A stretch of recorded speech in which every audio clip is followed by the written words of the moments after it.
আসসালামু আলাইকুম সুপ্রিয় কুয়েত প্রবাসী ভাই বোনেরা, কুয়েত নিউজ বাংলা ইউটিউব চ্যানেলে আপনাদের স্বাগতম। রয়েছে কুয়েতের সর্বশেষ গুরুত্বপূর্ণ সংবাদ, রয়েছে আরও আকামা সংক্রান্ত, আকামা নবায়ন, শ্রমবাজার সংক্রান্ত, আর রয়েছে নতুন যারা কুয়েতে যাচ্ছেন তাদের জন্য আপডেট তথ্য।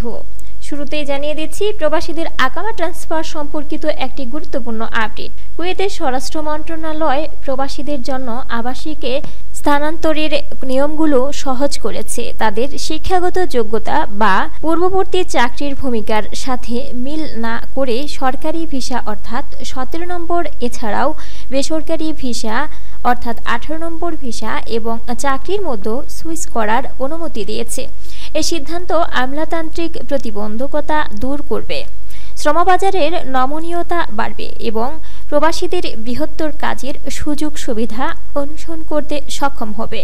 এই সংস্কারটি প্রশাসনিক প্রক্রিয়াগুলোকে প্রভাবিত করার জন্য দক্ষ পেশাদারদের আকৃষ্ট করতে এবং উৎসাহিত করার জন্য কুয়েতের বৃহত্তর প্রচেষ্টার অংশ, অর্থাৎ 17 নম্বর ভিসাদারীরা এবং 18 নম্বর ভিসাদারীরা যাদের আকামা ট্রান্সফারের জন্য পূর্বে কিছু বাধ্যবাধকতা ছিল, যেমন শিক্ষাগত সার্টিফিকেট অথবা পেশাগত সার্টিফিকেট, এখন সেই বাধ্যবাধকতা তুলে নেওয়া হয়েছে।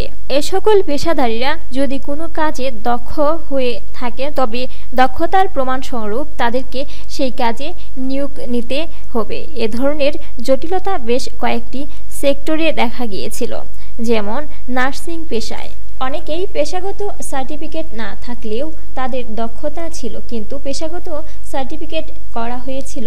কেউ যদি এখন থেকে যে কোনো পেশার দক্ষতা হয়ে থাকে তবে তারা দক্ষতার প্রমাণ দিয়ে সেই ক্যাটাগরিতে আকামা নবায়ন করতে পারবে। প্রবাসীদের জন্য এটি আসলেই অনেক বড় সুখবর। কুয়েত সরকারের পক্ষ থেকে এটি বড় একটি সিদ্ধান্ত। হাজারো প্রবাসীদের পক্ষ থেকে কুয়েত সরকারকে সাধুবাদ জানাচ্ছি। এদিকে জানিয়ে দিচ্ছি, এমন একটি সিদ্ধান্ত নেবার জন্য এই সিদ্ধান্ত উপকৃত হবে হাজারো প্রবাসী যারা দক্ষতা থাকা সত্ত্বেও পেশাগত সার্টিফিকেট না থাকার কারণে বঞ্চিত হচ্ছিল।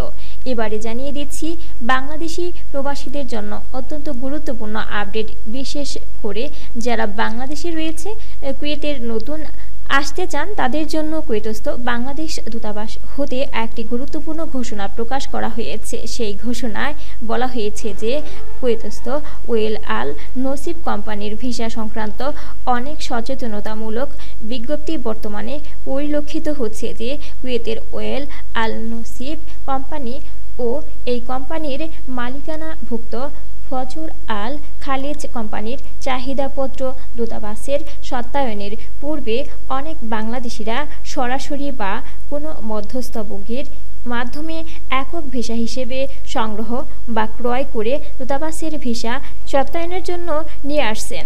প্রিয় বন্ধুরা, এ ছিল কুয়েত নিউজ বাংলার সর্বশেষ গুরুত্বপূর্ণ তথ্য। পরবর্তীতে কুয়েত নিউজ বাংলার আপডেট খবর পেতে আমাদের কুয়েত নিউজ বাংলা ইউটিউব চ্যানেলটি সাবস্ক্রাইব করবেন এবং বেল বাটনে ক্লিক করে রাখবেন। বেল বাটনে ক্লিক করার ফলে আপনার স্মার্টফোন কম্পিউটারে সকল ভিডিও নোটিফিকেশন পৌঁছে যাবে।